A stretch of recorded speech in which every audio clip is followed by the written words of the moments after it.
yang ditahqiq oleh Syekh Ahmad Muhammad Syakir. Kemudian Imam Qatadah rahimahullah, beliau berkata, yang dimaksud dengan al-hikmah adalah as-sunnah. Begitu pula penjelasan Imam Hasan al-Basri. Ini bisa dilihat dalam kitab Syarah Usul I'tiqad Ahlussunnah wal Jamaah yang ditahqiq oleh Dr. Ahmad Sa'ad Amdan.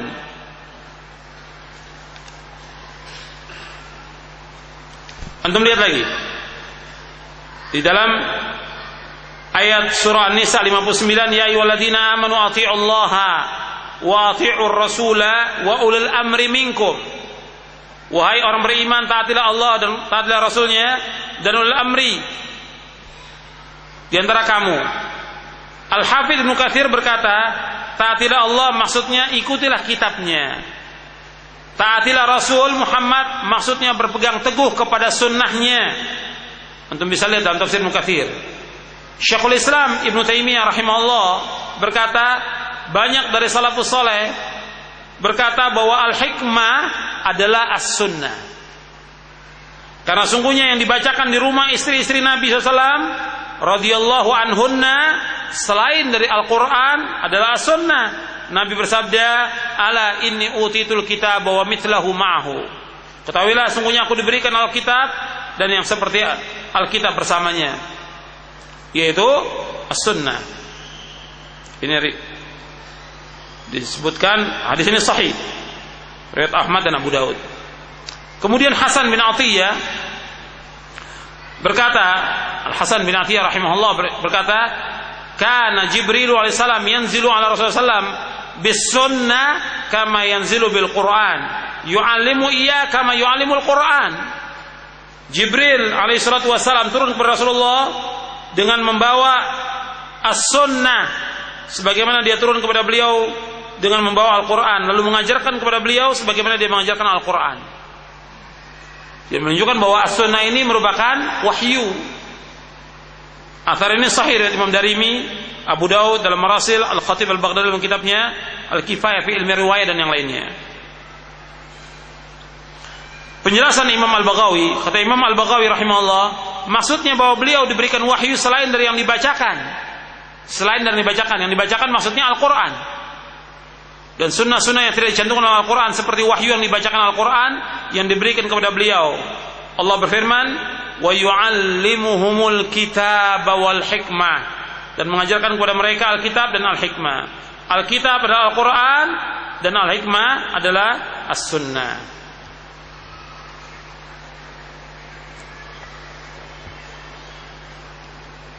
Dan Nabi juga diperintahkan oleh Allah untuk berada di atas As-Sunnah. Sebagaimana Allah berfirman, "Tsumma ja'alnaka 'ala syari'atin minal amri fattabi'ha."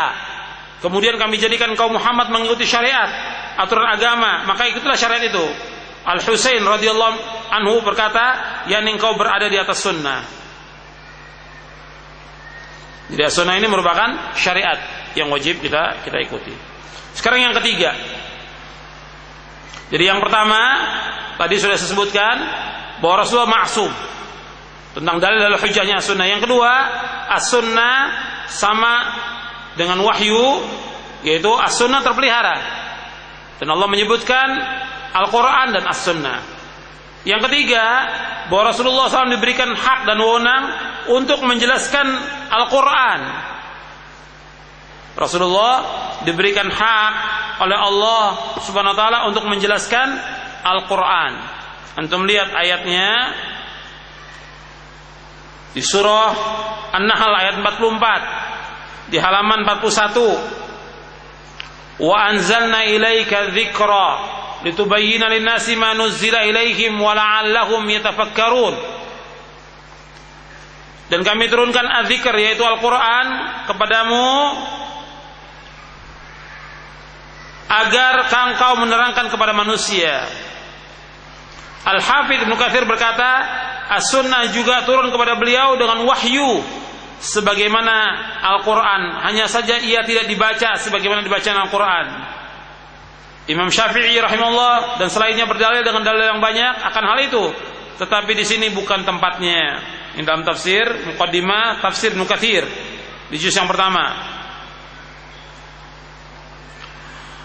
Jadi di sini Nabi diberikan hak dan wewenang untuk menjelaskan Al-Quran. Al-Quran ini Nabi jelaskan dengan apa? Dengan sunnah. Menunjukkan bahwa sunnah itu sebagai hujjah. Sunnah sebagai hujjah. Kemudian yang keempat. Yang keempat tentang hujjahnya sunnah, yaitu dalil-dalil dari Al-Quran tentang wajib mengimani Nabi SAW. Bahwa Nabi menjelaskan Al-Quran tentang wajibnya taat kepada Nabi secara mutlak, tentang wajibnya ittiba kepada beliau.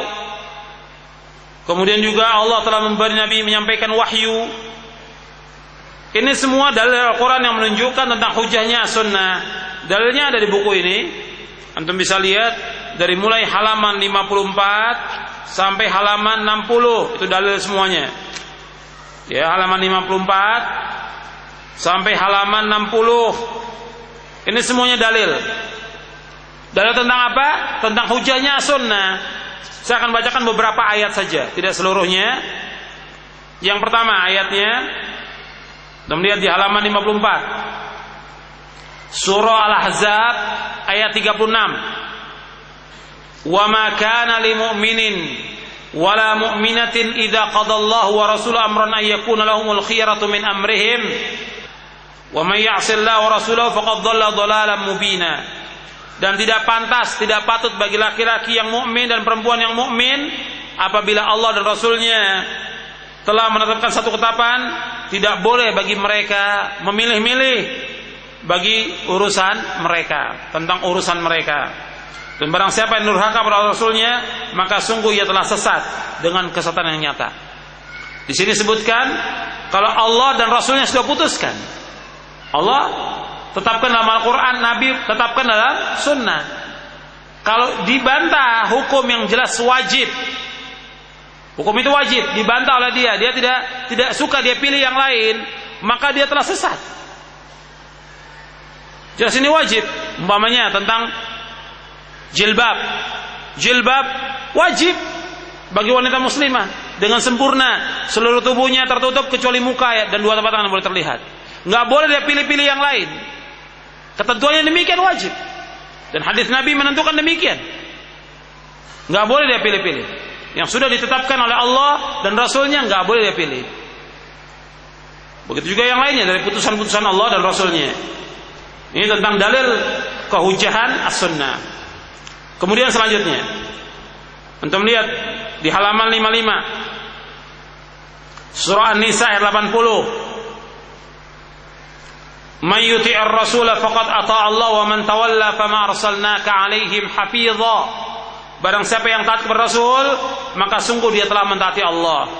Dan barang siapa yang berpaling dari ketaatan itu, maka ketahui kami tidak mengutusmu Muhammad untuk menjadi pemelihara atas mereka. Dalam ayat ini menunjukkan orang yang taat kepada Rasulullah berarti dia taat kepada Allah. Jadi taat kepada Rasulullah sifatnya mutlak. Jadi nggak boleh orang membantah-bantah lagi. Wajib untuk taat kepada Rasul dengan mutlak.